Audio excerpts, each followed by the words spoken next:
తెలంగాణ కోసం ఉద్యమం సమయంలో ఎన్నో పరిస్థితులు తట్టుకొని నిలబడ్డామని, ఇప్పటి పరిస్థితులు లెక్కే కాదని బీఆర్ఎస్ అధినేత కేసీఆర్ అన్నారు. ఎర్రవల్లి ఫామ్ హౌస్ లో మహబూబాబాద్, మేడ్చల్, నల్లగొండ జిల్లాల నుంచి వచ్చిన కార్యకర్తలు, నాయకులతో కేసీఆర్ సమావేశమయ్యారు.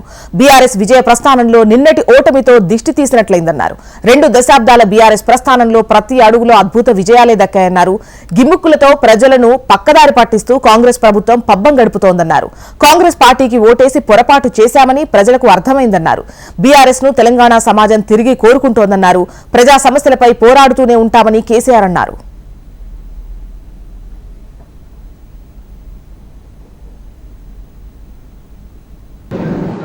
పబ్లిక్ లైఫ్ లో ఉంటామని నిర్ణయించుకున్న తర్వాత ప్రజలు ఏ పాత్ర ఇస్తే ఆ పాత్రలో పనిచేస్తూనే ఉండాలి. అది రాజకీయ నాయకుని యొక్క, రాజకీయ కార్యకర్త యొక్క లక్షణం అయి ఉండాలి. అదే నిజమైన రాజకీయం. లేకపోతే రాజకీయాలకు, ప్రజా జీవితానికి అసలు అర్థం లేదు, లక్ష్యం లేదు. అది గుడ్డెద్దు శైలిలో వాడు వేసినట్టుగా ఉంటుంది. ఇది ఒక నిరంతర ప్రక్రియ. ఈ ప్రక్రియను ఒకసారి మనం ఈ జీవితాన్ని ఎంచుకున్న తర్వాత, నేను రాజకీయాలలో ఉండాలి, నేను ప్రజా జీవితంలో ఉండాలి అని ఒకసారి అనుకున్న తర్వాత నిరంతరం పనిచేస్తూనే ఉండాలి.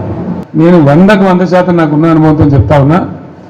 మనం ఏం పెద్ద గొడవలు బట్టి కొట్టేది లేదు, గడపలు బట్టి తగ్గేది లేదు. పార్టీని పెట్టుకొని ఉంటే చాలు, టార్చ్ లైట్లు పెట్టుకొని ఉరికెత్తారు మళ్ళీ మన దగ్గరికి. ఎక్కడికి పోతే నాయన అని అతను ఆటోమేటిక్గా జరుగుతుంది. ఇవాళ రేపు ప్రజలు మునిపెట్లక గొర్రెల లెక్క లేరు. వీళ్ళన్నీ తీసేస్తున్నారు. యాదవుల గొర్రెలు తీసేస్తున్నారు. వాళ్ళు డిపాజిట్ కట్టలు డబ్బులు వాపసిస్తున్నారు. చేప పిల్లలు బంద్ పెట్టిండ్రు, ఫీజు రియంబర్స్మెంట్ బంద్ పెట్టిండ్రు. ఎన్ని రోజులు ఒప్పుకోడతారు ప్రజలు?